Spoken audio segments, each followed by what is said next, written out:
Oi, eu sou a Andy Rubinstein, sou contadora de histórias. Eu acredito que somos todos buscadores. Às vezes conscientes, outras, na maioria das vezes, inconscientes. A gente está sempre buscando um mundo melhor. Mas sabe por que a gente se perde nessa busca? Eu acho que é porque a gente nem sabe o que é um mundo melhor de verdade. Hoje eu vim contar uma história que é um presente. Como todas as histórias são presentes, mas olha, essa é especial. Então eu sugiro que se você estiver apressado agora, não escute essa história agora. Guarda esse vídeo e escuta num outro momento. Você pode fechar os olhos e escutá-la num momento tranquilo, sozinho ou bem juntinho das pessoas que você ama. Eu ganhei essa história de presente da Regina Machado, que foi a minha primeira professora dessa arte e é uma grande contadora de histórias. Ela começa assim.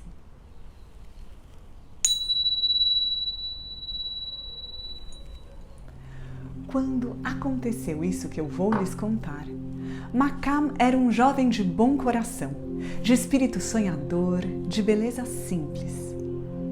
No entanto, ele sofria de uma ferida secreta, um desejo doloroso que lhe parecia incurável e dava à sua fisionomia, quando ele caminhava em seus sonhos, um ar de melancolia.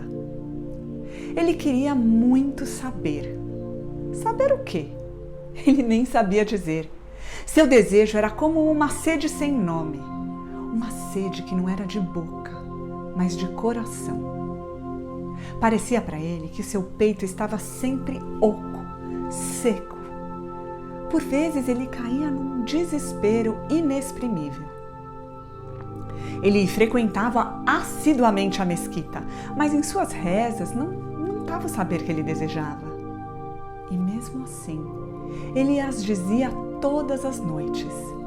Lia o Alcorão, procurava a paz em sua sabedoria.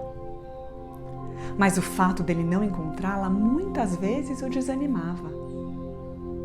Na verdade, mais do que das palavras, ele gostava do silêncio naquela hora em que a lua sobe no céu. Ele chamava esse silêncio do barulho do nada. Gente, ele amava a lua de um amor fiel. Ela tinha ensinado para ele como despojar a vida dos seus detalhes inúteis. Quando ela aparecia, ela era a maior. Ele a contemplava como uma mãe perfeita. Sua simples presença acabava com os obstáculos do mundo. Mas foi numa noite de lua, uma noite de muito calor, quando ele vinha voltando da escola alcoranista, que ele ficou com vontade de dormir sob o luar, sob essa tranquilidade que banhava a sua alma quando ele olhava para a lua. Na fronteira da vila, ele se deitou embaixo de um baobá, colocou seu alcorão embaixo da nuca, cruzou os dedos sobre o ventre e escutou os barulhos do nada. O céu nessa noite estava magnífico. As estrelas brilhavam como inumeráveis esperanças nas trevas.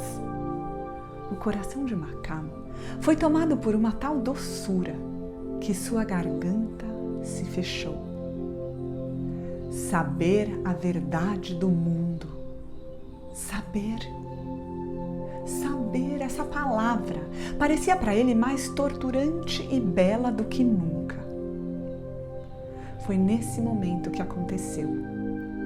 Ele sentiu um raio de luar, direto como uma lança, entrar nele pela ferida secreta do seu espírito. E na mesma hora, ele começou a andar sobre o raio frágil em direção à fonte daquela luz. E isso parecia fácil para ele. Ele se sentia magnífico e leve. Ele se alegrou de repente. As tristezas da terra, o peso do mundo, logo pareceram desaparecer assim. Ele ficou tão feliz que disse a si mesmo que parecia que tinha chegado a sua hora de compreender essa ciência, essa que ele jamais poderia ensinar a alguém, mas que finalmente lhe traria a paz eterna. Ele pulou então mais alto. As estrelas desapareceram. Ele conteve sua respiração para não romper o fio que segurava o infinito celeste. Continuou subindo até chegar à entrada de um vazio imenso e luminoso. Foi então que ele escutou o choro de uma criança ao longe. Um choro fraco, triste. Ele escutou aquele choro por um instante e algo nele começou a incomodar. Talvez um desgosto esquecido, um pedaço de desgosto terrestre carregado para o céu. Então, imperceptivelmente, Makam sentiu-se descendo. E o choro foi ficando cada vez maior e mais forte à medida que ele descia. Ele se incomodou. Por que não dão amor a essa criança? Ele disse e estava quase começando a chorar. Quando ele se virou de costas, estava novamente embaixo do baobá. Em seu corpo, os olhos entreabertos, ele viu o pátio de uma casinha e nesse pátio, um bebê que soluçava com os braços estendidos e nenhuma mãe por perto. Makam ficou sobre os seus cotovelos, nervoso, o coração batendo forte. Ele conhecia muito bem aquele lugar. Não havia nenhuma casa por ali. Que casa era aquela? Quem é essa criança que chora? Ele perguntou baixinho.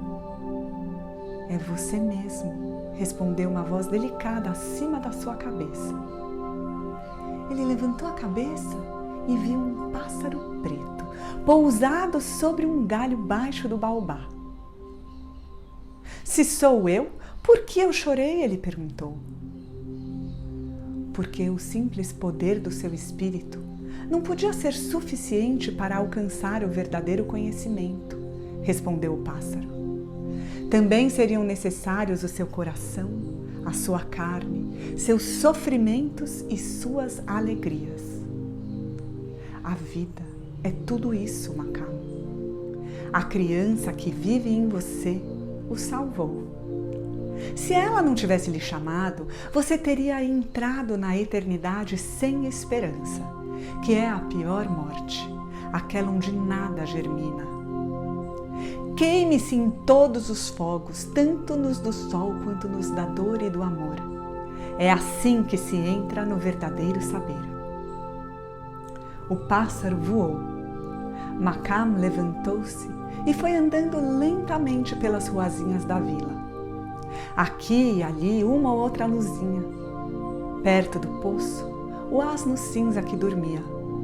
Sob a árvore da praça, uma cabra dava de mamar a seus cabritos.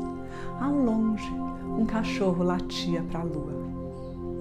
Pela primeira vez, ele olhou para a lua e sentiu uma certa pena dela, como se ela fosse sua irmã exilada, aquela que jamais conhecerá o gosto do leite, nem o calor de uma cama ao lado do ser amado. Que a gente possa compreender a maravilha que é estarmos vivos neste planeta, nesse exato momento. Que temos aqui a oportunidade de aprendermos a cada dia e a felicidade está em um só lugar, dentro do nosso coração. Muito obrigada.